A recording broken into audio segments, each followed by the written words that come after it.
ओम नमः शिवाय। हर हर महादेव। आज सावन माह के कृष्ण पक्ष के नवमी तिथि और शनिवार है। सावन माह के कृष्ण पक्ष में आने वाली नवमी तिथि को माता नवमी के नाम से जाना जाता है। इस दिन जो भी विवाहित महिलाएं व्रत रखती है उन्हें सौभाग्य की प्राप्ति होती है और घर में धन, सुख, समृद्धि, शांति, ऐश्वर्य की प्राप्ति होती है। कहते हैं कि इस दिन पुत्र वधुओं को व्रत रखना चाहिए। ऐसा करने से उन्हें सौभाग्य का आशीर्वाद मिलता है। जन्म जन्मांतर के पापों का नाश होकर सुख समृद्धि की प्राप्ति होती है। इस दिन व्रत रखकर गरीबों में दान और ब्राह्मणों को भोजन अवश्य कराना चाहिए। जब भी भगवान भोले शंकर की पूजा करें तो माँ पार्वती की पूजा साथ में अवश्य करनी चाहिए। साथ ही इस दिन शनिवार पड़ रहा है तो सावन के शनिवार का भी बहुत ही अधिक महत्व माना जाता है। इस दिन भगवान शिव जी और शनि देव दोनों की कृपा प्राप्त करने का बहुत ही शुभ अवसर होता है। सावन के महीने में भगवान शिव जी की पूजा विशेष रूप से फलदायी मानी गई है और जब यह दिन शनिवार को पड़ता है तो इस दिन इसका महत्व और भी अधिक बढ़ जाता है, क्योंकि शनि देव भगवान शिव जी के भगत माने गए हैं। तो इस दिन भगवान भोलेनाथ के साथ साथ शनि देव की पूजा करने से दोनों का आशीर्वाद प्राप्त होता है। जो लोग शनि की साढ़े साथी या ढैया से पीड़ित हैं वे इस दिन विशेष उपाय करें तो शनि दोष के कष्टों से मुक्ति पा सकते हैं। सावन के शनिवार को शनि देव की पूजा करने से धन, विद्या, संतान सुख, भवन, भूमि, वाहन जैसे भौतिक सुखों की प्राप्ति होती है। दुश्मनों का नाश होता है, रोगों से मुक्ति मिलती है। अतः सावन शनिवार के दिन शिव जी और शनि देव की पूजा एक साथ करनी चाहिए। इनके मंत्रों का जाप करना चाहिए। पीपल के वृक्ष में जल डालकर सरसों के तेल का दीपक जलाएं और उसकी परिक्रमा करें। अगर हम शनिवार को काले वस्त्रों का या काले तिलों का दान करते हैं तो बहुत ही शुभ फलों की प्राप्ति होती है। ऐसा करने से नौकरी, रोजगार और व्यापार में तरक्की मिलती है। सावन शनिवार को शिवलिंग की पूजा करते समय शिवलिंग पर जल, दूध और काले तिल के साथ साथ शमी के पत्ते भी अर्पित करने चाहिए। तो ये थी छोटी सी जानकारी सावन शनिवार की। अब अपने सुनते हैं आज की कथा। हमेशा की तरह सबसे पहले अपने सुनेंगे गणेश जी भगवान की कहानी। तो प्रेम भाव से कहिए, गणेश जी महाराज की जय हो। एक गांव था जिसमें एक सेठ जी अपने परिवार के साथ रहा करते थे। सेठ जी का गांव के पास ही शहर में बहुत बड़ा कारोबार था। सेठ जी गणेश जी के परम भगत थे। वे पूरी श्रद्धा और विश्वास के साथ नियमित रूप से गणेश जी की पूजा किया करते थे। तो गणेश जी की कृपा से सेठ जी के घर में अन्न धन के भंडार सदैव भरे रहते थे। उनके जीवन में किसी भी प्रकार की कोई कमी नहीं थी। नित्य प्रतिदिन वो नियम से नदी पर स्नान करने जाते और आकर गणेश जी की पूजा करते, उन्हें भोग लगाते। गणेश जी की पूजा करने के बाद ही स्वयं भोजन किया करते थे। ये उनका रोजाना का नियम था। पर यह बात सेठानी जी को बिल्कुल भी अच्छी नहीं लगती थी। वो धार्मिक नहीं थी और ना ही भगवान में विश्वास रखती थी। सेठ जी को रोजाना ऐसा करने के लिए मना किया करती थी, लेकिन सेठ जी सेठानी की बात पर ध्यान नहीं देते थे। एक दिन की बात है, सेठानी सोचने लगी कि ये गणेश जी को इतना मानते हैं और कहते हैं कि सब कुछ गणेश जी भगवान ने दिया है और हमेशा इनकी पूजा करते हैं। पत्थर की पूजा करने से कुछ नहीं होता है। आज मैं गणेश जी को यहाँ से उठा लेती हूँ, फिर देखती हूँ कि वो गणेश जी की पूजा कैसे करेंगे और बिना पूजा किए कितने दिन भूखे रहेंगे। तो यह सोचकर सेठानी दूसरे दिन जब सेठ जी नदी पर स्नान करने के लिए जाते हैं तो पीछे से गणेश जी की मूर्ति को उठा लेती है और बगीचे में ले जाकर जमीन में दबा देती है। जब सेठ जी नदी पर से स्नान करके आते हैं तो देखते हैं कि मंदिर में गणेश जी की मूर्ति नहीं है। तो वो सेठानी से पूछते हैं कि गणेश जी की मूर्ति कहाँ गई, मंदिर में तो है नहीं। तो सेठानी बोली कि मुझे नहीं मालूम, आपको पता है कि मेरी इन सब चीज़ों में कोई रुचि नहीं है। तो सेठ जी परेशान होकर सारे घर में गणेश जी की मूर्ति को ढूंढने लगे, पर उन्हें मूर्ति नहीं मिली। सेठानी ने कहा कि आप भोजन कर लो और काम पर जाओ। तो सेठ जी ने कहा कि आज तक मैंने कभी भी गणेश जी को भोग लगाए बिना भोजन नहीं किया है, तो आज भी नहीं करूँगा। सेठ जी ने अन्न जल त्याग दिया और मन ही मन गणेश जी का स्मरण करने लगे। कहने लगे कि प्रभु, मुझे लगता है कि आप मुझसे नाराज हो गए हैं। मेरी ही पूजा पाठ में कोई कमी रह गई थी, इसीलिए आप मुझे छोड़कर कहीं चले गए हैं। हे भगवान, अगर मुझसे कोई गलती हो गई हो तो मुझे माफ़ करो और अपनी कृपा दृष्टि मुझ पर बरसाओ और मुझे दर्शन दो। सेठ जी ने पूरा प्रण कर रखा था कि जब तक मुझे गणेश जी दर्शन नहीं देंगे तब तक मैं अन्न जल ग्रहण नहीं करूँगा। तो इसी तरह पूरा दिन निकल गया। रात्रि में सेठ जी गणेश जी का स्मरण करते हुए सो गए। तो सेठ जी की सच्ची भक्ति से गणेश जी भगवान प्रसन्न हो गए और सेठ जी को सोए हुए नींद में दिखाई देने लगा जैसे गणेश जी भगवान एक चूहे के साथ खेल रहे हैं और चूहे को खाने के लिए लड्डू देते हैं। तो वह चूहा लड्डू लेकर उछलता कूदता हुआ बगीचे में चला जाता है और वहां जाकर जमीन को खोदने लगता है। वहीं पर वो लड्डू डाल देता है। तो अचानक से सेठ जी की नींद खुल जाती है। तो वो सोचने लगते हैं कि मुझे इस तरह का सपना क्यों आया। फिर खड़े होकर बगीचे में चले जाते हैं और उसी जगह को जाकर खोदते हैं जिस जगह को अपने सपने में चूहे को लड्डू दबाते हुए देखा था। तो जैसे ही थोड़ी सी मिट्टी हटाई तो हटाते ही एक कपड़े के अंदर लपेटे हुए गणेश जी महाराज की मूर्ति मिल गई। तो यह देखकर सेठ जी बहुत ही प्रसन्न हुए और मूर्ति को लाकर नहला धुलाकर मंदिर में विराजमान कर दिया और पूजा पाठ करने लगे। घंटी की आवाज़ सुनकर सेठानी की नींद खुल गई। तो वह उठकर आई कि सेठ जी को क्या हो गया है जो इस तरह रात में ही घंटी बजा रहे हैं। तो सेठानी उठकर मंदिर में आकर देखती है तो गणेश जी की मूर्ति वहाँ पर विराजमान थी और सेठ जी पूजा पाठ कर रहे थे। तो यह देखकर सेठानी को बड़ी ही हैरानी होती है और वह हाथ जोड़कर सेठ जी से माफ़ी मांगती है और गणेश जी को छिपाने वाली सारी बात सेठ जी को बता देती है। तो सेठ जी कहते हैं कि अब तो तुम्हें विश्वास हो गया होगा कि यह सब कुछ गणेश जी भगवान ने दिया है। तो सेठानी शर्मिंदा होते हुए कहती है कि मुझसे बहुत बड़ी गलती हो गई। आज के बाद मैं भी तुम्हारे साथ रोजाना नियम से गणेश जी भगवान की पूजा किया करूँगी। उसी दिन से सेठ और सेठानी प्रेम पूर्वक पूरे श्रद्धा भाव से गणेश जी भगवान की पूजा करने लगे। हे गणेश जी भगवान, जैसे आपने अपना आशीर्वाद सेठ जी पर बनाए रखा उसी तरह सभी पर बनाए रखना। जो भी आपकी पूजा पाठ करके इस कथा को सुने उसकी सारी मनोकामनाएं पूर्ण करना। बोलो गणेश जी भगवान की जय हो। अब आपने सुनेंगे शनि देव की कथा। बोलो शनि देव की जय हो। बोलो भोले शंकर की जय हो। एक समय की बात है कि स्वर्ग लोक में 9 ग्रहों में आपस में वाद विवाद हो गया कि सबसे बड़ा कौन है। सभी देवता अपने आप को बड़ा बता रहे थे। विवाद इतना बढ़ गया कि आपस में युद्ध की स्थिति बन गई और सारे देवतागण मिलकर देवराज इंद्र के पास पहुँचे और वहां जाकर कहने लगे कि हे देवराज, आज आपको हमारा ये निर्णय करना है कि हम सब में से सबसे बड़ा कौन है। देवताओं का यह प्रश्न सुनकर देवराज इंद्र भी उलझन में पड़ गए। भगवान इंद्र सोचने लगे कि मैं इनके प्रश्न का उत्तर देने में असमर्थ हूँ। अगर किसी एक को बड़ा बताऊंगा तो दूसरा नाराज हो जाएगा और यूं ही सभी देवताओं की ईर्ष्या का पात्र बन जाऊंगा। तो इस तरह सोच विचार करने के बाद में देवराज इंद्र कहने लगे कि देवताओं, मैं आपके प्रश्न का उत्तर देने में असमर्थ हूँ। हम सभी लोग पृथ्वी लोक में उज्जैनी नगरी में राजा विक्रमादित्य रहते हैं, उन्हीं के पास चलते हैं। सुना है कि वे सभी का न्याय करते हैं, तो हमारा न्याय भी अवश्य करेंगे। तो देवराज इंद्र सभी देवताओं को लेकर उज्जैनी नगरी में जा पहुँचे। तो जैसे ही विक्रमादित्य के महल में पहुँचे तो राजा विक्रमादित्य ने उनका खूब आदर सत्कार किया और हाल चाल पूछने के बाद में उनके वहाँ आने का कारण पूछा। तो देवताओं ने कहा कि राजा विक्रमादित्य, हमारे सामने एक बड़ी ही विकट समस्या उत्पन्न हो गई है, आप उसका निवारण कर सकते हैं। आपको ये बताना होगा कि हम सब में से बड़ा कौन है। तो देवताओं की बात सुनकर विक्रमादित्य भी परेशान हो उठे। सोचने लगे कि सभी देवता अपनी अपनी शक्तियों के कारण महान हैं।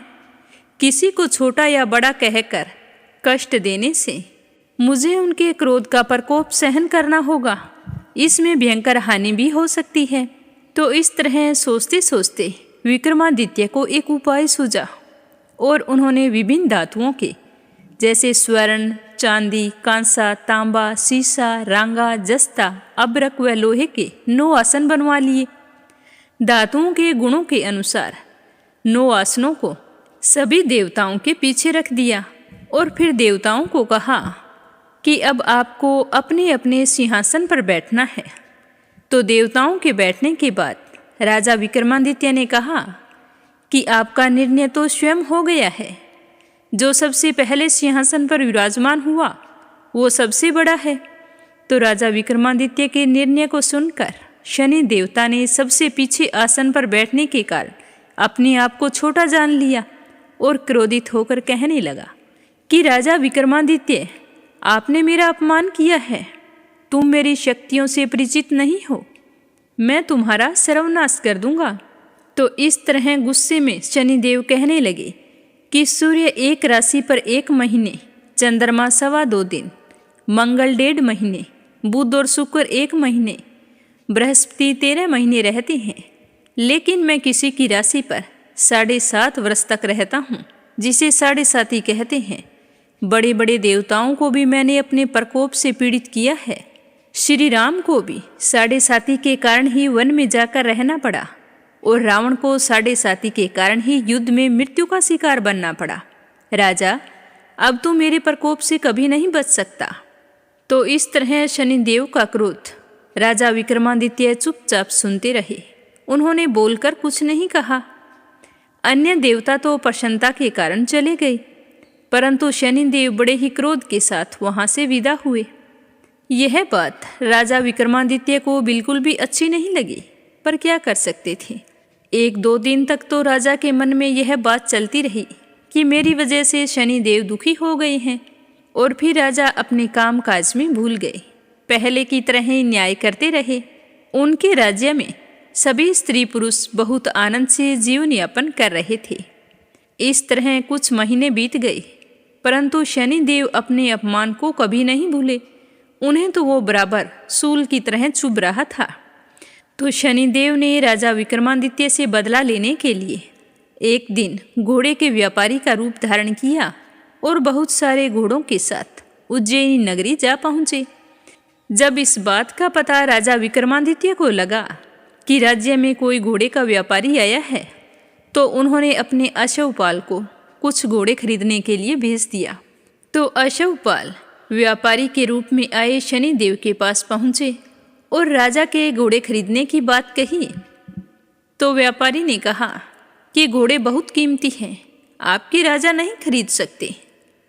तो अश्वपाल ने जब वापिस आकर घोड़ों के बारे में बता दिया कि घोड़े बहुत कीमती है और व्यापारी कह रहा है कि आपके राजा घोड़े नहीं खरीद सकते, तो राजा विक्रमादित्य स्वयं वहां चलकर गए और वहां जाकर घोड़ों को देखने लगे।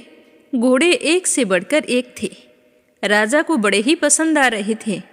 तभी देखते देखते राजा ने एक बहुत ही सुंदर और शक्तिशाली घोड़े को पसंद कर लिया और घोड़ों के व्यापारी से कहने लगे कि मुझे यह घोड़ा पसंद है, इसका क्या दाम लोगे मुझे बताओ, तुम्हें मुंह मांगा दाम दिया जाएगा। तो व्यापारी कहने लगा कि आप इस पर सवार होकर इसकी चाल तो देख लो, अगर कोई कमी हुई तो मैं तो यहाँ से चला जाऊँगा। तो राजा को व्यापारी की बात बड़ी पसंद आई। सोचने लगे कि व्यापारी कितना अच्छा है, घोड़े एक से बढ़कर एक है, फिर भी कह रहे हैं कि चाल देखकर घोड़े खरीदो। तो राजा बहुत ही खुश हुए और घोड़े की चाल देखने के लिए उस पर सवार हो गए। तो वह घोड़ा बिजली की गति से दौड़ पड़ा। राजा बहुत ही प्रसन्न हो रहे थे, लेकिन घोड़ा तो रुकने का नाम नहीं ले रहा था। तेज से तेज दौड़ता हुआ राजा को दूर एक जंगल में ले गया। तो यह देखकर राजा भी घबरा गए कि घोड़ा रुक क्यों नहीं रहा है। तो फिर अचानक से वह घोड़ा एक घने जंगल में घुस गया और राजा को वहीं गिराकर जंगल में ही कहीं गायब हो गया। अब राजा को तो अपने नगर लौटने के लिए रास्ता भी नजर नहीं आ रहा था, तो वो जंगल में ही भटकने लगे। लेकिन उन्हें लौटने का कोई रास्ता नहीं मिला। राजा भूख प्यास से बेचैन हो गए थे। सूर्य अस्त होने वाला था तो राजा को एक रास्ता नजर आया। उस रास्ते पर चलते चलते जैसे ही कुछ दूर बढ़े तो उन्हें एक चरवाहा मिला जो अपनी भेड़ों को लेकर अपनी गांव की तरफ जा रहा था। तो राजा ने उससे पानी मांगा तो उस चरवाहे ने राजा को पानी पिला दिया। तो राजा को पानी पीकर बहुत ही संतुष्टि मिली। तो राजा ने उस चरवाहे को अपनी अंगूठी निकाल कर दे दी और फिर उससे पूछा कि यह रास्ता किस ओर जाता है। तो वह चरवाहा कहने लगा कि यह पास ही के नगर में जाता है। तो राजा उसी रास्ते पर चलते हुए पास के नगर में पहुंच गए। नगर में घुसते ही एक सेठ की दुकान थी। तो दुकान पर बैठकर कुछ देर आराम किया। उस सेठ ने राजा से बातचीत की। तो राजा ने उसे बताया कि मैं उज्जैनी नगरी से आया हूँ। पर राजा ने ये नहीं बताया कि मैं उज्जैनी नगरी का राजा हूँ। तो राजा वहाँ कुछ देर बैठे रहे। तो राजा के बैठने से सेठ जी की तो खूब बिक्री हुई। तो सेठ मन ही मन सोचने लगा कि यह आदमी बड़ा भाग्यवान है, जब से दुकान पर आकर बैठा है तब से बहुत अच्छी बिक्री हुई है। तो वह खुश होकर राजा से कहने लगा कि आप मेरे घर पर भोजन करें और यहीं पर विश्राम कर सकते हैं। तो राजा यह सुनकर बहुत ही खुश हुआ और सेठ जी के साथ चल पड़ा। सेठ जी राजा को अपने घर ले गया। हाथ मुंह धोने के बाद जैसे ही राजा को भोजन परोसा तो राजा तो भोजन करने लग गए। जिस कमरे में राजा भोजन कर रहे थे उसमें एक खूंटी पर बहुत ही कीमती हार लटका हुआ था। तो सेठ जी कुछ समय के लिए बाहर आ गए। सेठ जी के कमरे से बाहर निकलते ही एक आश्चर्यजनक घटना घटी। राजा के देखते ही देखते सोने के उस हार को खूंटी निगल गई। सेठ जी ने कमरे में लौटकर देखा कि खूंटी पर हार नहीं है। तो चोरी का संदेह राजा पर ही किया, क्योंकि उस समय कमरे में राजा अकेले ही थे। तो सेठ जी ने अपने नौकरों से कहा कि इस परदेसी को रस्सियों से बांधकर नगर के राजा के पास ले चलो। तो नौकरों ने वैसा ही किया। राजा को रस्सी से बांध लिया और उस नगर के राजा के पास लेकर चले गए और चोरी करने के बारे में बता दिया। तो राजा ने विक्रमादित्य से पूछा कि आप इस चोरी के बारे में क्या कहना चाहते हैं। तो राजा कहने लगे कि महाराज, मैंने चोरी नहीं की है। मेरी आंखों के सामने देखते ही देखते खूंटी ने हार निगल लिया था। तो यह सुनकर राजा को बहुत ही गुस्सा आया और क्रोधित होकर चोरी करने के अपराध में विक्रमादित्य के हाथ पांव काटने का आदेश दे दिया। अब राजा विक्रमादित्य के हाथ पांव काट दिए और नगर की सड़क पर छोड़ दिया गया। वहाँ बेचारा भूखा प्यासा पड़ा रहता। अगर किसी को दया आती तो उसके मुंह में भोजन दे देता, और अगर कोई शरारती बच्चे होते तो वे उस पर पत्थर मारते। अब राजा विक्रमादित्य तो अपने भाग्य को कोस रहे थे कि मुझसे ऐसी क्या गलती हो गई जिसकी सजा मुझे इस तरह मिल रही है। राजा को शनि देव के प्रकोप की बात बिल्कुल भी याद नहीं आ रही थी। कुछ दिन बाद वहाँ से एक तेली गुजरा। जैसे ही उसकी नज़र राजा पर पड़ी तो देखा कि इसके हाथ पांव कटे हुए हैं। फिर भी यह मेरे तो काम आएगा, मैं इसे ले जाकर कोलू पर बैठा दूंगा तो कम से कम आवाज़ देकर बैलों को हाँकता रहेगा और इतने में मैं कोई और काम कर लूँगा। तो यह सोचकर तेली ने राजा को वहाँ से उठाया और अपने घर ले जाकर कोलू पर बैठा दिया। अब राजा आवाज़ देकर बैलों को हाँकता रहता। इस तरह तेली का बेल चलता रहा और राजा को भोजन मिलता रहा। इस तरह 7 साल बीत गए। शनि की 7.5 का प्रकोप पूरा होने वाला था। उस समय वर्षा ऋतु की शुरुआत हो गई। एक दिन राजा विक्रमादित्य रात को मेघ मल्हार गा रहा था।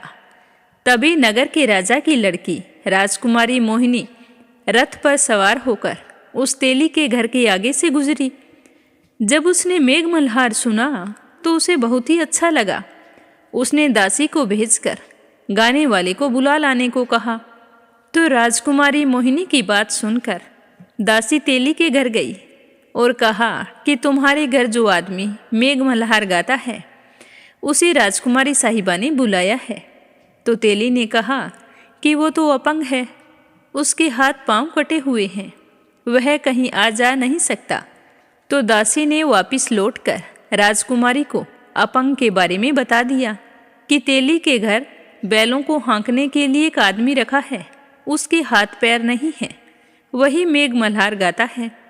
पर राजकुमारी तो उसके मेघ मल्हार से बहुत ही मोहित हो गई। उसने सब कुछ जानकर भी उस अपंग से विवाह करने का निश्चय कर लिया और खाना पीना छोड़कर उदास होकर बैठ गई। जब इस बात का पता राजा और रानी को लगा तो वो अपनी राजकुमारी के पास आए और पूछा कि बेटा, इस तरह से खाना पीना त्याग कर उदास होकर क्यों बैठी हो? तो राजकुमारी कहने लगी कि पिताजी, तेली के घर एक अपंग आदमी है, मैं उससे विवाह करना चाहती हूँ। तो उसके माँ बाप तो सुनकर हैरान हो गए। राजा और रानी ने मोहिनी को खूब समझाया कि बेटी, तेरे भाग्य में तो किसी राजा की रानी बनना लिखा है, फिर तू क्यों उस अपंग से विवाह करके अपने पाँवों पर कुल्हाड़ी मार रही है? पर राजकुमारी ने अपनी जिद नहीं छोड़ी। वह अपनी जिद पूरी करने के लिए अन्न जल का त्याग करके बैठी रही और प्राण त्यागने का निश्चय कर लिया। तो अपनी बेटी की ये हालत देखकर राजा और रानी बहुत ही उदास और दुखी हो गए। तो एक दिन रानी ने राजा से कहा, अगर यह इसी तरह भूखी प्यासी बैठी रही तो कुछ अनर्थ ना हो जाए। तो राजा कहने लगे कि तुम ही बताओ मैं क्या करूं? मैं खुद बहुत परेशान हूँ, अपनी राजकुमारी को इस तरह उदास और दुखी नहीं देख सकता। पर तुम ही बताओ, अगर मैंने उस अपंग के साथ इसकी शादी कर दी तो क्या यह सुखी रह पाएगी? और सारे नगरवासी क्या कहेंगे कि राजा ने अपनी राजकुमारी की शादी एक अपंग के साथ करवा दी? तो राजा की बात सुनकर रानी ने कहा कि हे स्वामी, इसके भाग्य में जो लिखा है वही होगा, हमारे हाथ में कुछ भी नहीं है। जब मोहिनी मानने को तैयार नहीं है तो हम क्या कर सकते हैं? मैं तो कहती हूँ कि इसकी शादी उसी के साथ कर दो। तो राजा रानी को विवश होकर अपंग विक्रमादित्य के साथ अपनी राजकुमारी मोहिनी का विवाह करना पड़ा। विवाह के बाद राजा विक्रमादित्य और राजकुमारी तेली के घर में रहने लगे। उसी रात स्वप्न में शनिदेव ने राजा से कहा कि हे राजा विक्रमादित्य, तूने मेरा प्रकोप देख लिया, मैंने तुम्हें मेरे अपमान का दंड दिया है। तो उसी समय राजा को वह न्याय वाली बात याद आ गई। तो राजा ने हाथ जोड़कर शनिदेव से कहा कि हे शनिदेव, मुझे क्षमा करने की कृपा करें, मुझे सजा मिल गई है। हे शनिदेव, आपने जितना दुख मुझे दिया है अन्य किसी को मत देना। तो शनिदेव ने कुछ देर सोचकर कहा कि राजा, मैं तुम्हारी प्रार्थना स्वीकार करता हूँ। अब तुम्हारे जीवन से मेरी 7.5 पूरी हो गई है, तो अब मैं जा रहा हूँ। और जो भी स्त्री पुरुष मेरी शनिवार के दिन पूजा करेगा, शनिवार को व्रत करके मेरी व्रत कथा सुनेगा, उस पर मेरी अनुकंपा हमेशा बनी रहेगी। इस तरह कहकर शनिदेव राजा के स्वप्न से अंतर्ध्यान हो गए। प्रातःकाल राजा विक्रमादित्य की नींद खुली तो उन्होंने देखा कि उनके हाथ पांव तो सही सलामत हैं। तो यह चमत्कार देखकर राजा को बहुत ही खुशी हुई। मन ही मन राजा ने शनिदेव को प्रणाम किया। राजकुमारी मोहिनी भी राजा के हाथ पांव सही सलामत देखकर आश्चर्य में पड़ गई। तब राजा विक्रमादित्य ने अपना परिचय देते हुए शनिदेव के प्रकोप की सारी कहानी राजकुमारी मोहिनी को सुनाई। तो मोहिनी ने यह समाचार अपने पिता के पास पहुंचाया। तो राजा सुनकर बहुत ही खुश हुए और यह खबर तेजी से पूरे नगर में फैल गई कि तेली के यहाँ अपंग आदमी के हाथ पैर फिर से आ गए हैं। यह चमत्कार कैसे हुआ? तो जैसे ही इस बात का पता सेठ जी को लगा तो वह दौड़ता हुआ तेली के घर पहुंचा और राजा के चरणों में गिरकर क्षमा मांगने लगा। तो राजा ने उसे क्षमा कर दिया, क्योंकि यह सब तो शनिदेव के प्रकोप के कारण हुआ था।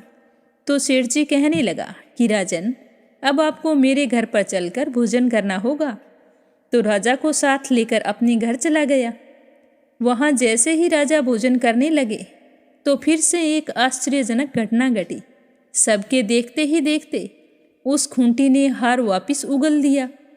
तो सेठ जी यह देखकर बहुत ही खुश हुए और राजा से माफ़ी मांगने लगे कि मैंने आपकी बात पर विश्वास नहीं किया। तो राजा कहने लगे कि इसमें आपकी कोई गलती नहीं है, मुझ पर शनि दोष था, उसी की वजह से यह सब कुछ हो रहा था, मुझे तुमसे कोई शिकायत नहीं है। तो सेठ जी कहने लगे कि राजन, आपको मेरी बेटी से विवाह करना होगा। तो यह कहकर सेठ जी ने अपनी बेटी का विवाह राजा के साथ कर दिया और बहुत सारे सोने के आभूषण, धन आदि देकर राजा को विदा किया। तो राजा विक्रमादित्य राजकुमारी मोहिनी और सेठ की बेटी को लेकर उज्जैनी नगर पहुँचे।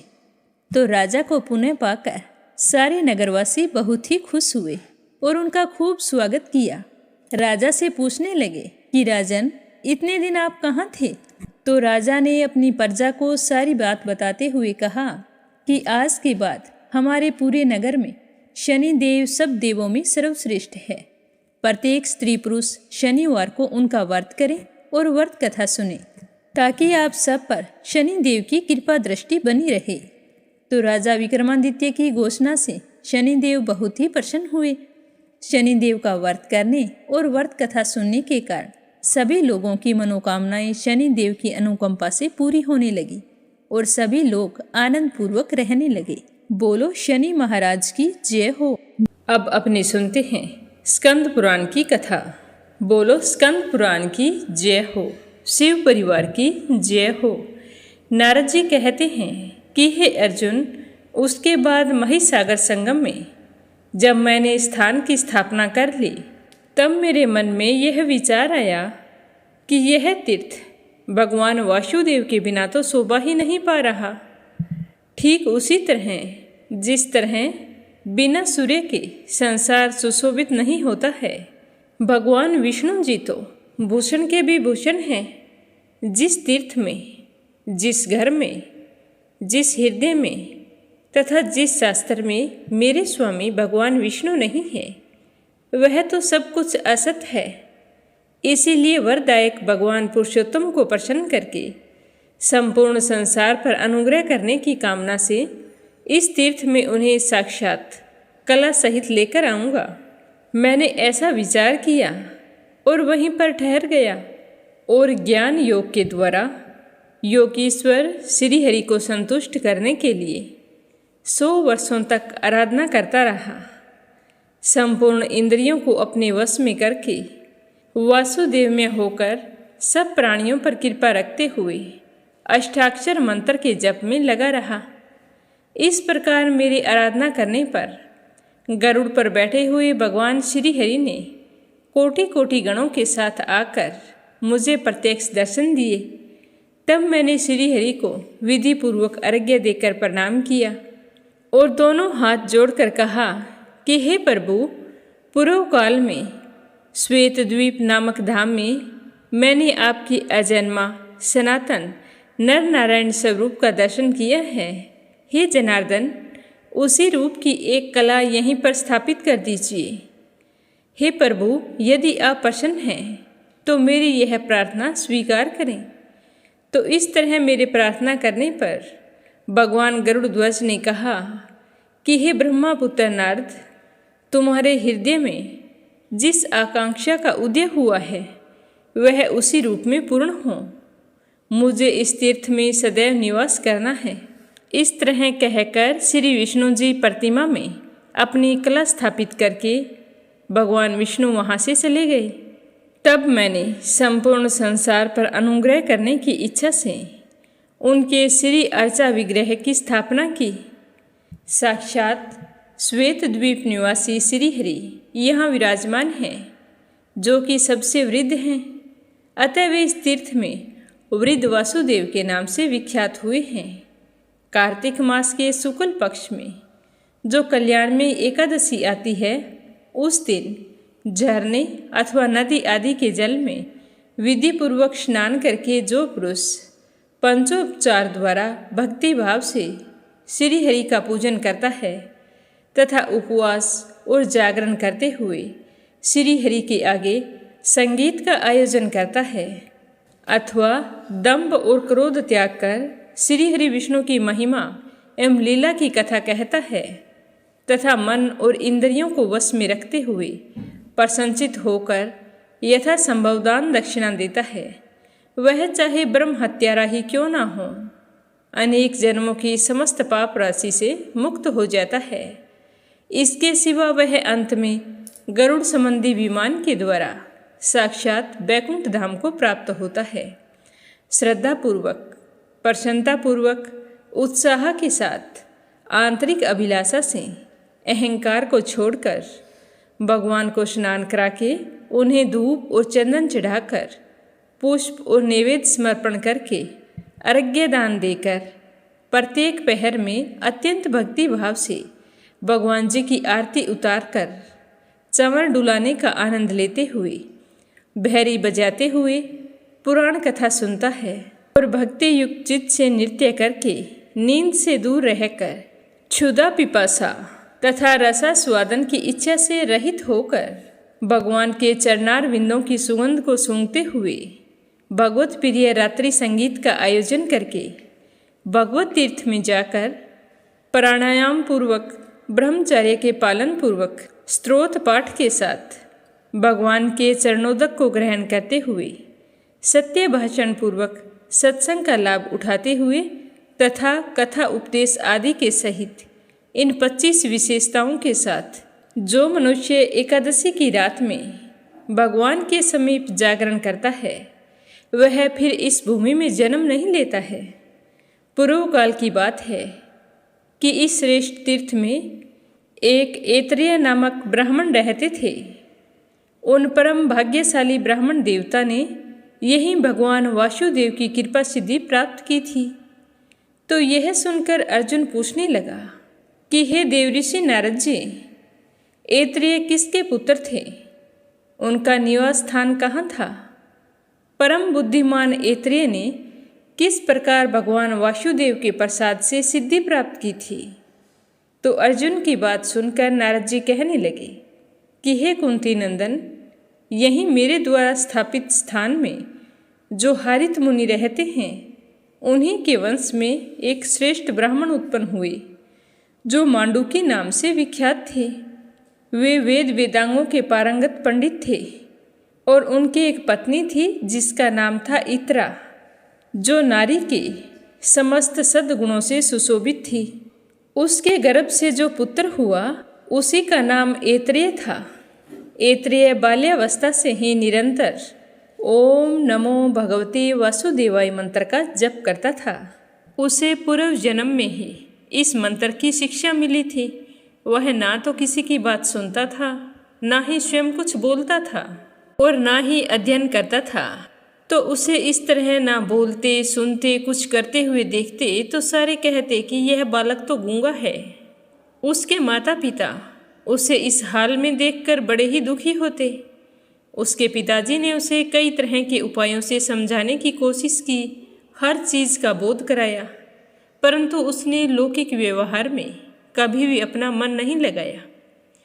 तो यह देखकर उसके पिताजी ने भी सोच लिया कि यह तो सर्वथा जड़ है, इसकी समझ में कुछ नहीं आने वाला।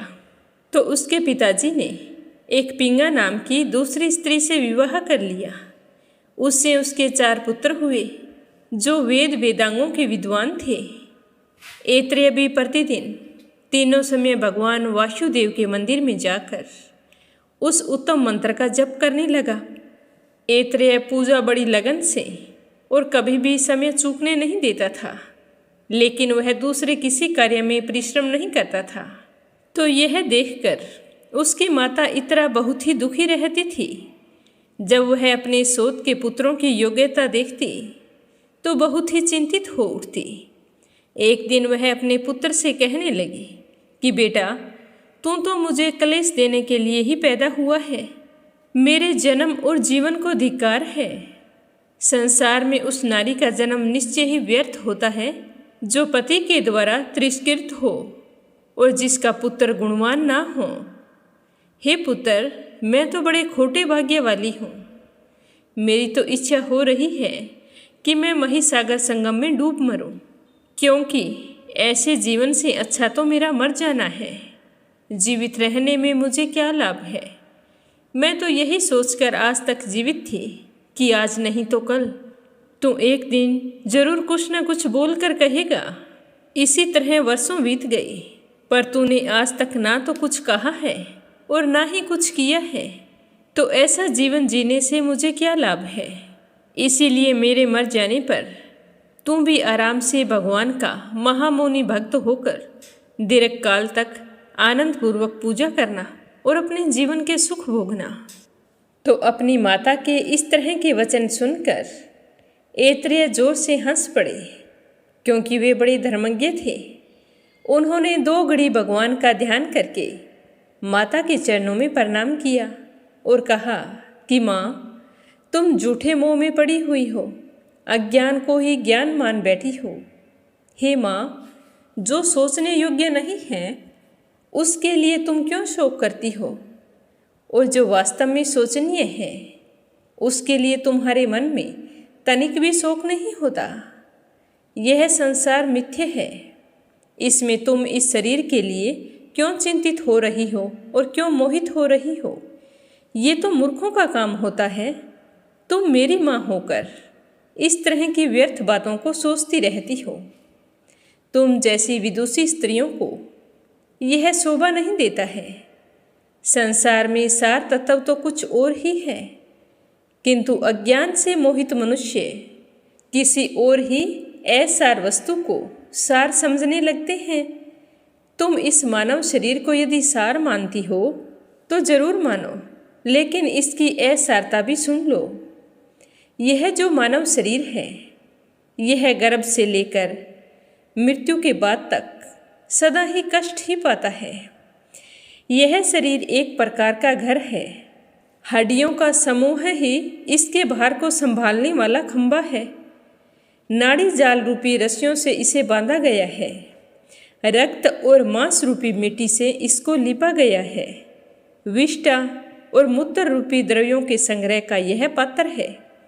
केश और रोम रूपी तृण से इसको छाया कहा गया है। सुंदर रंग की त्वचा से इसके ऊपर रंग किया गया है। मुख ही इसका प्रधान द्वार है।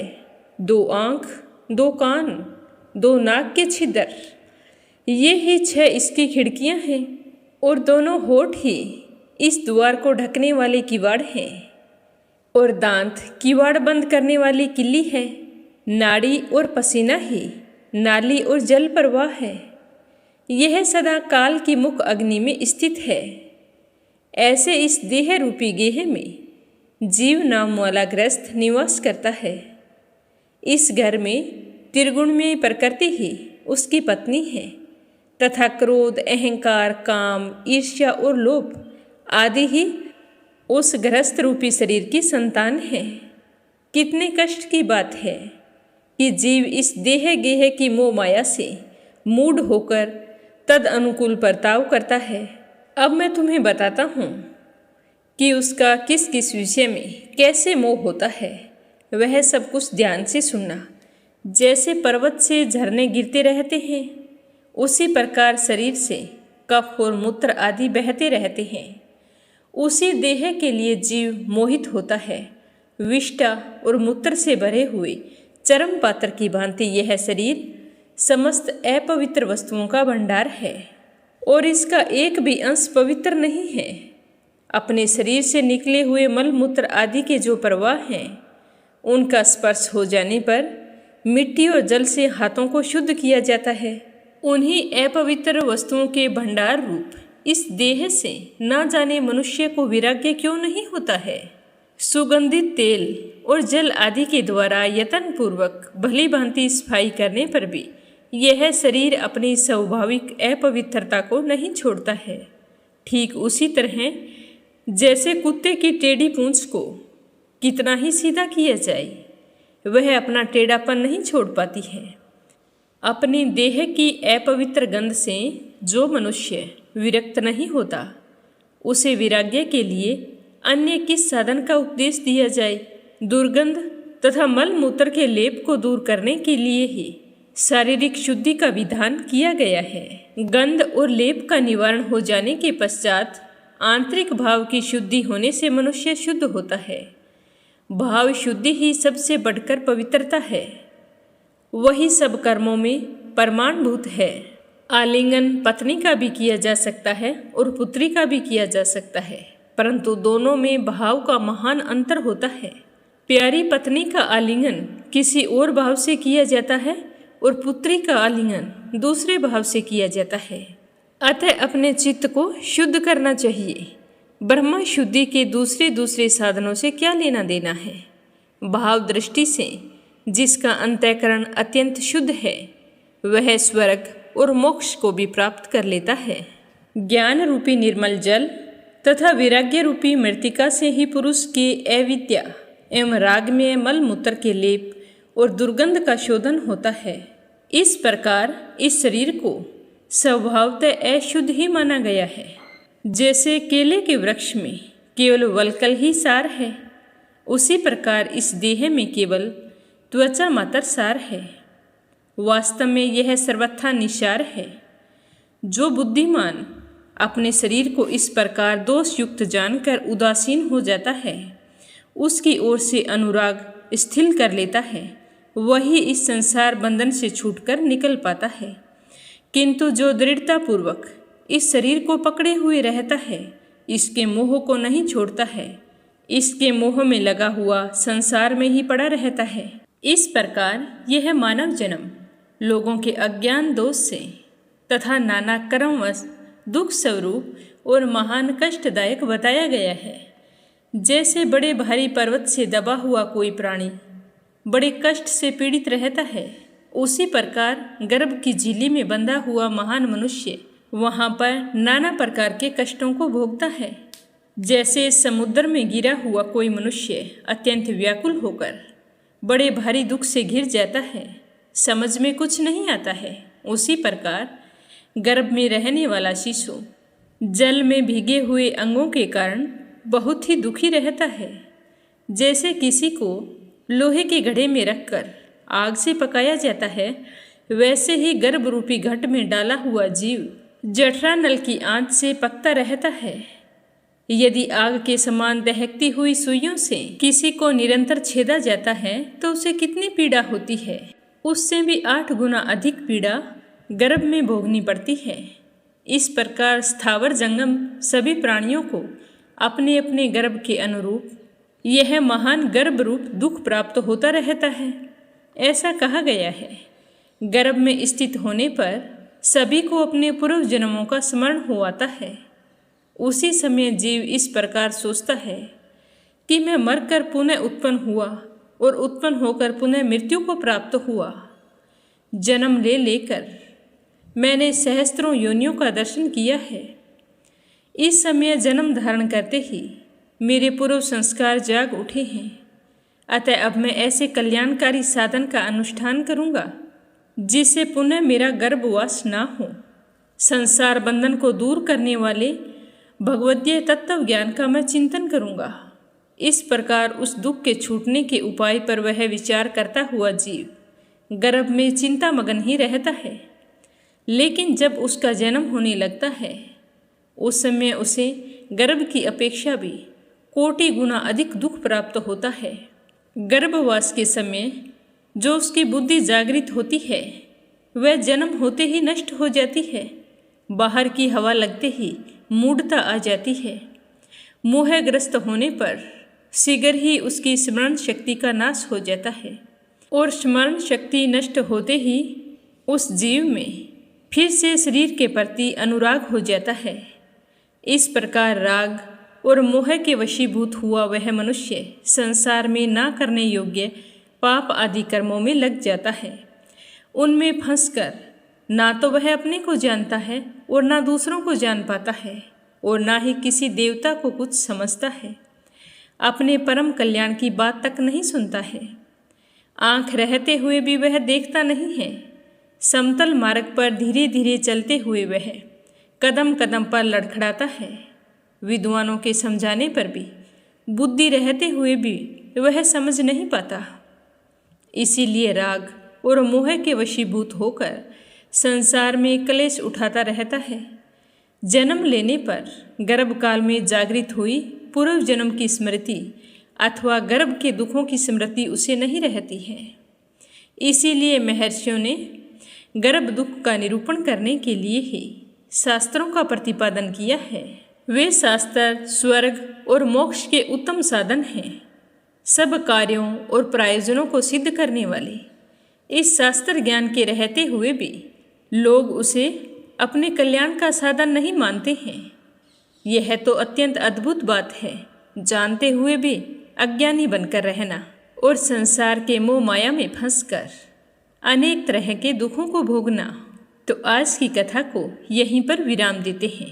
कल के अध्याय में अपनी सुनेंगे कि बाल्यावस्था से लेकर वृद्धावस्था तक जीव कौन कौन से कष्टों का सामना करता है।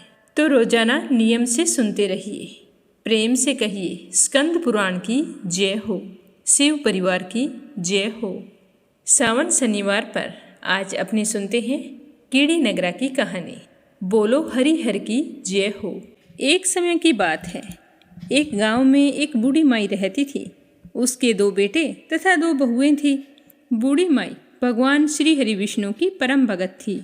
वह अपना समय दान धर्म और पुण्य कामों में लगाती थी, परंतु वह बुढ़िया माई कभी भी मंदिर और सत्संग में नहीं जाती थी, न ही तीर्थ स्थानों पर जाती थी। एक बार गांव में भागवत कथा हो रही थी, तो उसके बड़े बेटे ने कहा कि माँ, आप सारा दिन घर में रहती हो, तो मंदिर में भागवत कथा हो रही है, तो आप भी वहां जाकर भागवत कथा सुनकर इसका पुण्य प्राप्त करो। तो बूढ़ी माई ने अपने बेटे का मन रखने के लिए कह दिया कि बेटा, आज मैं जरूर जाऊंगी, परंतु वो नहीं गई। शाम को बेटे ने पूछा तो बोली कि बेटा, आज तो समय नहीं था, कल जाऊंगी। ऐसा करते करते 6 दिन निकाल दिए। 7वें दिन उसके बेटे ने कहा कि माँ, आज कथा का अंतिम दिन है, आज तो कथा सुनने चले जाना। तो उसकी माँ ने कहा कि ठीक है बेटा, चली जाऊंगी। तो बूढ़ी माई घर के कामों में लगी रही। घर का सारा काम निपटा कर बुढ़िया माई ने इतनी देरी कर दी कि अंतिम दिन की भागवत कथा भी समाप्त हो गई।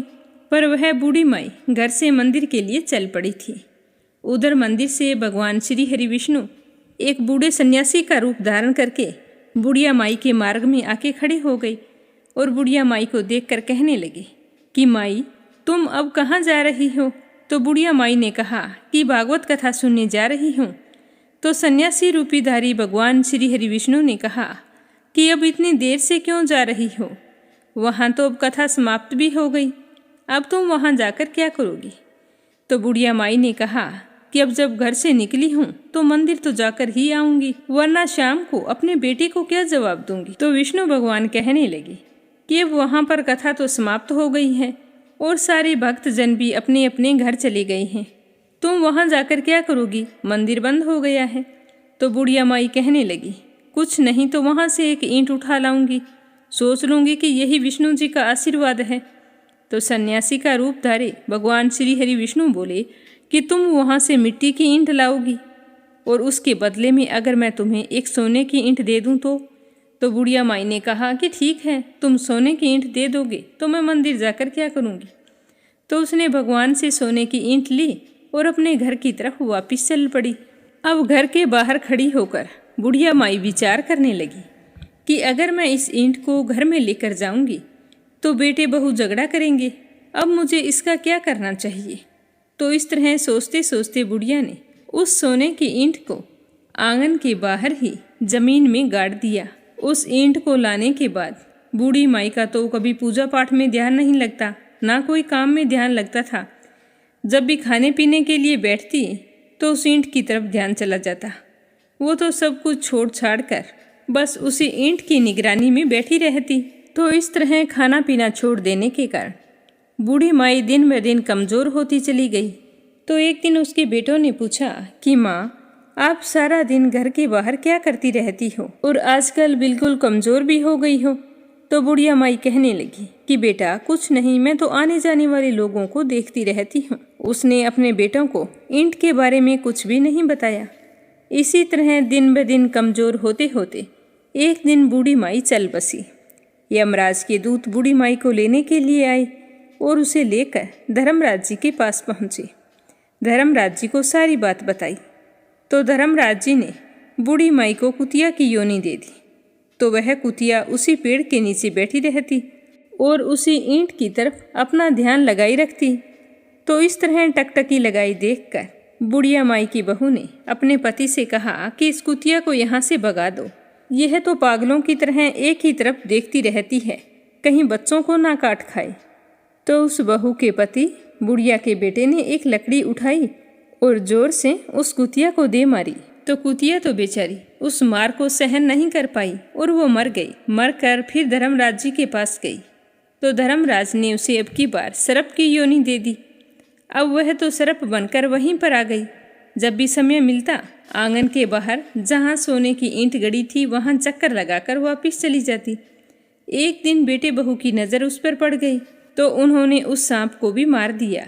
तो इस प्रकार वो बूढ़ी माई दूसरी योनि से छूटकर धर्मराज जी के पास पहुंची। तो अब की बार धर्मराज जी ने उसे कीड़ी नगरा बना दिया। अब बूढ़ी माई कीड़ी का रूप धारण करके उस आंगन में रहने लगी और वहीं उसी आंगन में अपना कीड़ी नगरा बना लिया। आंगन में कीड़ी नगरा हो गया तो घर वाले बहुत ही परेशान हो गए, यहाँ तक कि भोजन भी नहीं बना पा रहे थे। चलने में समस्या, जगह जगह सारे घर में कीड़े ही कीड़े नजर आ रहे थे। तो इससे सारे घर वाले परेशान हो गए और मन ही मन स्मरण करने लगे, क्या करें क्या ना करें, पता नहीं ये कैसी मुसीबत आ गई है और इससे पीछा छुड़ाने का कोई उपाय भी नजर नहीं आ रहा है। तो तभी भगवान श्री हरि विष्णु सन्यासी का रूप धारण करके वहाँ आए और बोले कि बेटा हमें कुछ खाने को दे दो। तो घर वालों ने कहा कि महाराज आज हमने खाने के लिए कुछ नहीं बनाया है, क्योंकि हमारे घर में कीड़ी नगरा हो गया है और हर जगह कीड़ियाँ घूम रही हैं। अगर आपके पास इसका कोई उपाय हो तो बतलाइए। तो महाराज ने उनकी बात सुनकर कुछ देर तक ध्यान लगाया और फिर कहा कि आंगन के बाहर यह जगह है, इसे खोदो। तो भगवान श्री हरि विष्णु ने उसके दोनों बेटों से उस जगह को खुदवाया तो वहाँ सोने की ईंट निकली। तो ब्राह्मण ने उस ईंट को निकालकर उसके बेटों को दे दी और कहा कि तुम्हारी माँ के नाम से दान पुण्य करना, धर्मशाला बनवाना, स्कूल बनवाना, प्याऊ लगवाना, गौशाला में जाकर गाय के चारे का प्रबंध करना। तो दोनों ने उस बूढ़े ब्राह्मण के सामने तो हाँ कर दी, लेकिन जैसे ही वह गया तो पीछे से दोनों भाई लड़ाई करने लगे। एक कहता कि दान तू कर, दूसरा कहता कि दान तू कर, मैं नहीं करूँगा। तो इस तरह से दोनों बेटों ने अपनी माँ के नाम से कोई भी दान पुण्य नहीं किया। तो कीड़ी नगरा वहाँ से कहीं नहीं गया, उसी स्वरूप में वहीं पर स्थापित रहा। कुछ दिन बाद में वही सन्यासी फिर आया और कहने लगा कि बेटा मेरे भोजन की व्यवस्था करो। तो बुढ़िया माई के बेटों ने भगवान स्वरूपधारी सन्यासी महाराज से कहा कि महाराज हमारे घर की हालत तो वैसी की वैसी ही है, कीड़ी नगरा तो वैसे ही है, आपने तो कहा था कि चला जाएगा। तो भगवान कहने लगे कि मैंने तुम्हें दान पुण्य करने के लिए बोला था, क्या तुमने किया? सन्यासी की बात सुनकर दोनों भाई बड़े ही शर्मिंदा हुए और सर झुकाकर खड़े हो गए। तो सन्यासी उनसे कहने लगा कि लाओ वो ईंट के टुकड़े लेकर आओ, उन्हें बेचकर जो भी धन मिले उस धन से तुम्हारी माँ के नाम से दान पुण्य करो। इस कीड़ी नगरी पर शक्कर, घी और आटा डालो। अगर तुम ऐसा करोगे तो तुम्हारी माँ को मोक्ष प्राप्त होगी। तुम्हारी माँ को अभी तक मोक्ष नहीं मिली है और वही कीड़ी नगरे के रूप में आपके घर में रह रही है। ऐसा कहकर सन्यासी वहाँ से चले गए। फिर उन दोनों भाइयों ने उस सोने की ईंट को बेचकर उसे जो भी धन मिला उसे माँ के नाम से दान पुण्य किया, मंदिर और धर्मशालाएं बनवाई, गरीब कुंवारी कन्याओं का विवाह करवाया, कुएं, बावड़ी, तालाब आदि बनवाई और रोजाना नियम से कीड़ी नगरे पर आटे में घी और शक्कर मिलाकर उस पर डाला करते थे। 21 दिन तक ऐसा किया तो उनके घर से कीड़ी नगरा चला गया और उनके घर में भगवान श्री हरि विष्णु की कृपा से अन्न धन के भंडार भर गए। तभी से माना जाता है कि जो भी व्यक्ति रोजाना सुबह सवेरे कीड़ी नगरे पर जो भी व्यक्ति आटे में शक्कर और घी मिलाकर डालता है तो उनके घर में कभी भी अन्न धन की कमी नहीं आती। वह हमेशा अपना जीवन सुख शांति से व्यतीत करता है और उनके वंश में वृद्धि होती है। उसके घर में कभी कोई कष्ट नहीं आता। उसका जीवन सदा सर्वदा आनंद से व्यतीत होता है। उसके परिवारजन उससे अत्यधिक प्रेम करते हैं। इसीलिए हर मनुष्य को अपने जीवन काल में एक बार कीड़ी नगरा सींचने का नियम जरूर लेना चाहिए। जब भी कीड़ी नगरा सींचे तो कीड़ी नगरे की कथा को बड़े ही श्रद्धा भाव से सुनना चाहिए। बोलो विष्णु भगवान की जय हो। अब अपने सुनते हैं लपसी और तपसी की कहानी। बोलो लपसी तपसी की जय हो।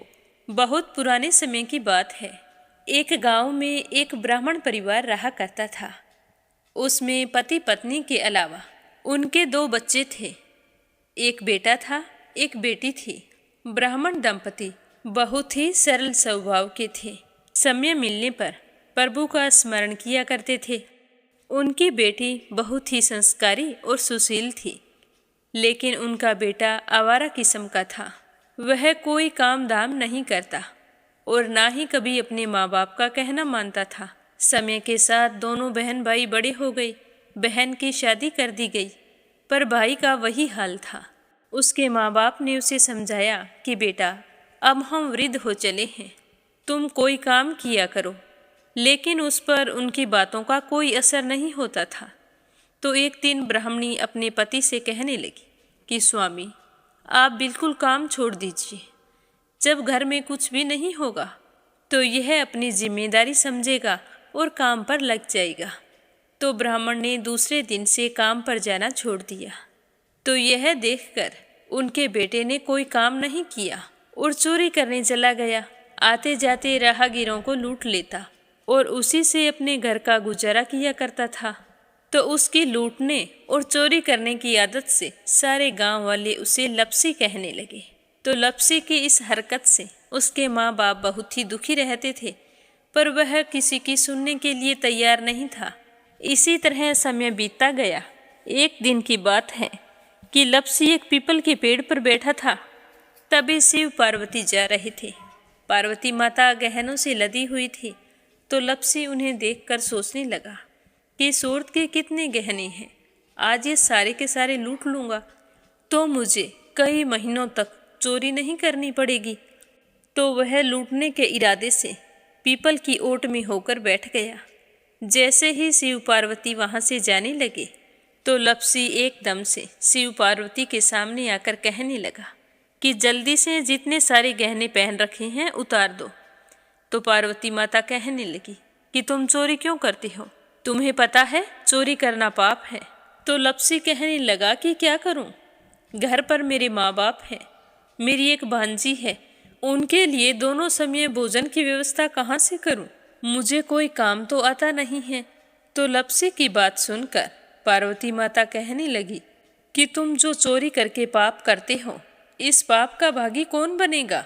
तो लपसी कहने लगा कि मेरे घर वाले सारे बनेंगे। तो पार्वती माता कहने लगी कि कोई नहीं बनेगा, पाप के भागी केवल तुम बनोगे। तो लपसी कहने लगा कि मैं लूट खोस कर उन्हीं के लिए लेकर जाता हूँ, तो पाप के भागी तो उन्हें बनना ही पड़ेगा। तो लपसी की बात सुनकर पार्वती माता ने हंसकर कहा कि हम यहीं पर बैठे हैं और तुम अपने घर जाओ, अपने घर वालों से पूछो कि कोई तुम्हारे पाप का भागी बनेगा क्या। तो यह सुनकर लपसी भागा भागा अपने घर आया और अपनी माँ के पास गया और कहने लगा कि माँ, मैं चोरी करके लाता हूँ, राह चलते राहगीरों को लूटता हूँ, तुम्हारे लिए ही तो करता हूँ। तो तुम मुझे एक बात बताओ, चोरी करने से जो पाप लगता है तो आप मेरे पाप के भागी बनोगे। तो लपसी की बात सुनकर उसकी माँ कहने लगी कि बेटा, मैंने तो तुमसे नहीं कहा कि तुम चोरी करके लाओ, तुम कमा कर लाओ, हमें तो 2 वक्त की रोटी चाहिए, मैं तो तुम्हारी पाप की भागी नहीं बनूंगी। तो माँ के मुंह से इस तरह की बात सुनकर लपसी तो हैरान हो गया। फिर वह अपने पिताजी के पास गया और जाकर कहने लगा कि पिताजी, मैं जो कुछ भी लूट खोस के लाता हूँ वो आपके लिए ही तो लाता हूँ। देखो मैंने लूट कर कितना धन इकट्ठा कर लिया है, कितने ऐशो आराम है तुम्हारे। अगर मैं चोरी नहीं करता तो क्या ये सब हमें मिलता। पिताजी, मैं तुमसे एक बात पूछता हूँ कि चोरी करने से पाप लगता है, तो उस पाप में आप मेरे भागीदार बनोगे क्या। तो लपसी की बात सुनकर उसके पिताजी कहने लगे कि बेटा, मैंने नहीं कहा कि तुम चोरी करके लाओ, तुम कमा कर लाओ। मैं तुम्हारे पाप का भागी नहीं बनूंगा। तो माँ बाप के मुंह से इस तरह की बात सुनकर वह बहुत ही उदास हुआ और सोचने लगा कि मैं कितने महीनों से चोरी कर रहा हूँ, ना जाने मुझ पर कितना पाप चढ़ गया है, और ये तो बोल रहे हैं कि पाप के भागी हम नहीं बनेंगे, तो अब क्या होगा। तो वह बड़े ही दुखी मन से शिव पार्वती से मिलने के लिए चल पड़ा। जैसे ही घर से बाहर निकलने लगा तो उसकी छोटी सी भांजी दरवाजे पर खेल रही थी। उसे पता नहीं था कि पाप पुण्य क्या होता है, तो वो कहने लगी कि मामा, पाप की भागी मैं बनूंगी। तो उसके इस तरह कहते ही लपसी ने उसे गोद में उठाया और चल पड़ा। शिवजी भगवान और पार्वती माता के पास जाकर कहने लगा कि घर वालों ने पाप का भागी बनने से मना कर दिया है और एक यही है जो पाप की भागी बनने को तैयार है। फिर लपसी बड़े ही दीन स्वर में कहने लगा कि हे भगवान, मैं समझ गया हूँ कि चोरी करना पाप है। आज तक जो मैंने काम किया वो बहुत ही गलत था, लेकिन अब मैं इसका प्रायश्चित करना चाहता हूँ। अब तुम ही बताओ, मुझे मेरे पापों से मुक्ति कैसे मिलेगी। तो उसकी बात सुनकर शिव पार्वती बहुत ही खुश हुए और लपसी को कच्चे सूत का एक छोटा सा गोला देते हुए कहा कि लपसी, ये सूत लो और इस पीपल के चारों ओर परिक्रमा लगाओ।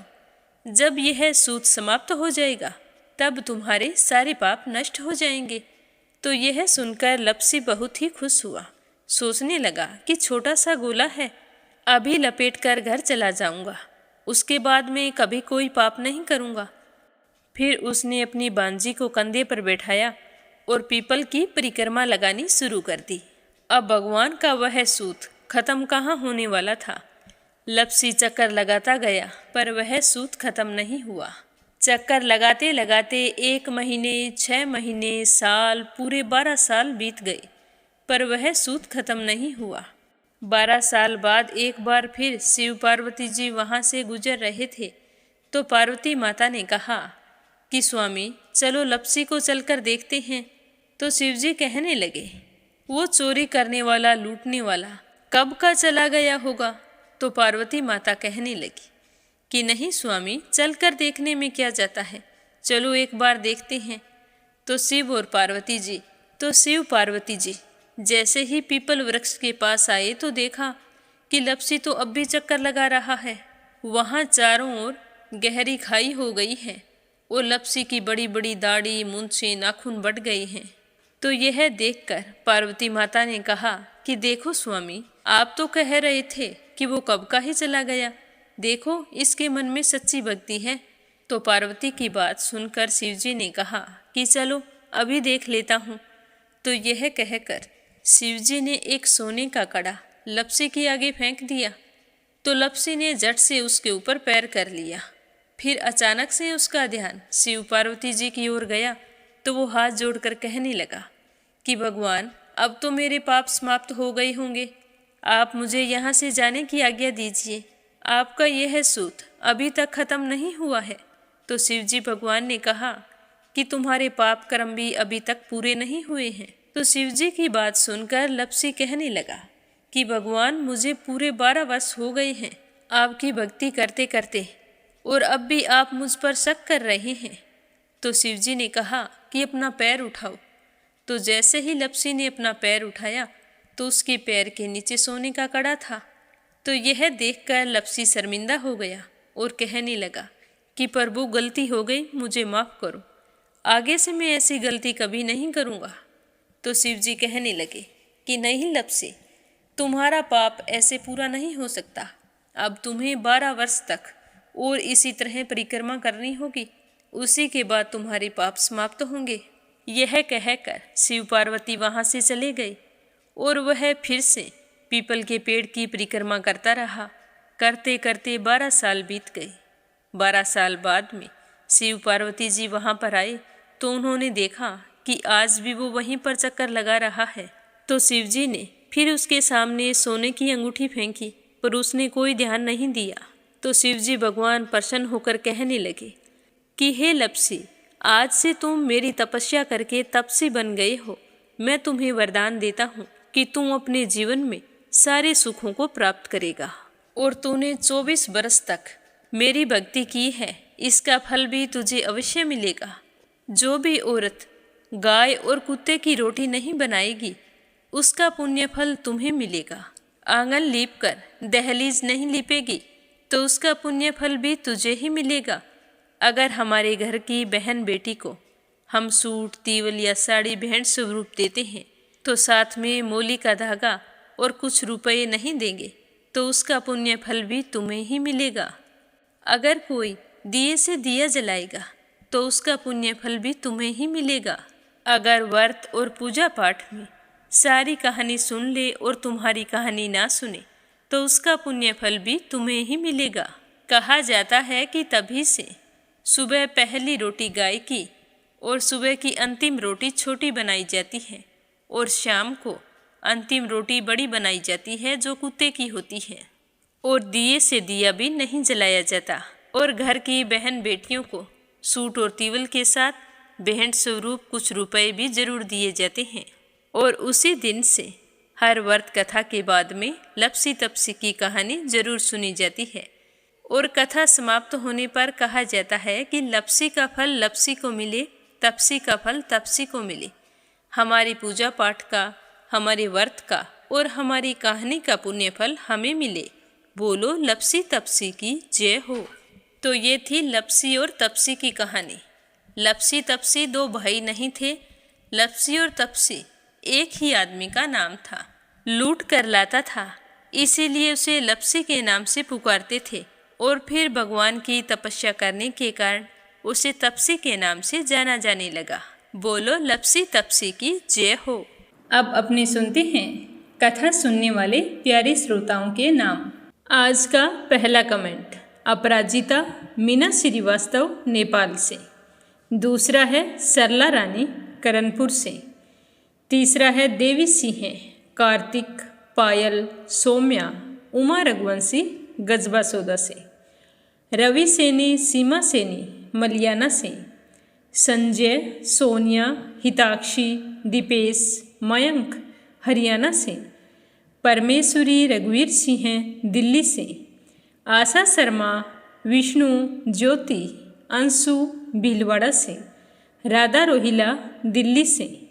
यूएन तिवारी, इंदिरा तिवारी लखनऊ से। प्रिया मेरठ से। विमला नेपाल से। शीला सिन्हा, मोनिका नागर तिगांव से।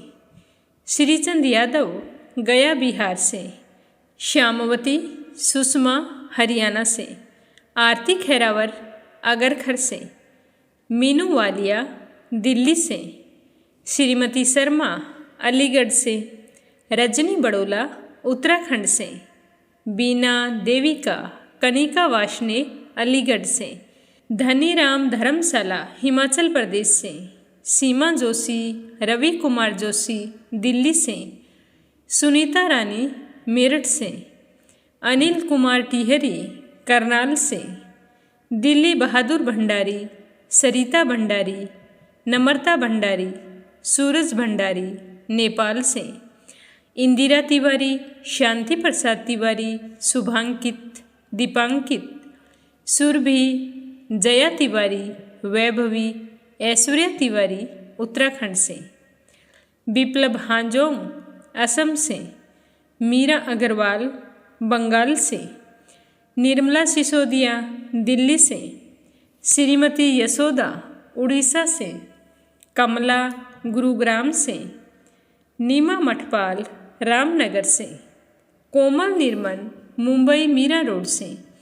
मंजू मेहता बारां से। नीलम जायसवाल हैदराबाद से। मीरा देवी असम से। रेखा धर्मेंद्र शर्मा जयपुर से। शोभा कुंवर पुरोहित अहमदाबाद से। अपने माता पिता की तस्वीर बेटी अपने घर पर रख सकती है। इसमें ऐसी कोई बात नहीं होती कि एक बेटी अपने माँ बाप की फ़ोटो को अपने साथ ना रख सकें। अगला कमेंट है इंदिरा रावत पलवल से। गौरव पांडे, पवित्रा पांडे, दव्य पांडे नेपाल से। संजीव कंसल, कविता कंसल, हितेश कंसल, आरूस कंसल, रानी कंसल मुजफ्फरनगर से, सुनीता गोयल उत्तराखंड से, दीपिका यादव रायपुर से, क्षमा परतुल वडोदरा से, मंजू शर्मा, सरोज अग्रवाल जबलपुर से, गीता सैनी करनाल से, निर्मला पांचाल करनाल से, अनीता अमृतसर से, तारा मिश्रा, राम नरेश मिश्रा, शुभम मिश्रा, रितेश मिश्रा गोपालगंज से, सीमा गोयल, सतपाल गोयल पानीपत से, नंदा पांडुरंग पुजारी ब्रह्मपुरी महाराष्ट्र से, मधु मलिक पटियाला से, सुनीता गोस्वामी, गीता गोस्वामी, खुशी गोस्वामी मेरठ से, कमला देवी भीलवाड़ा से, वीना कालड़ा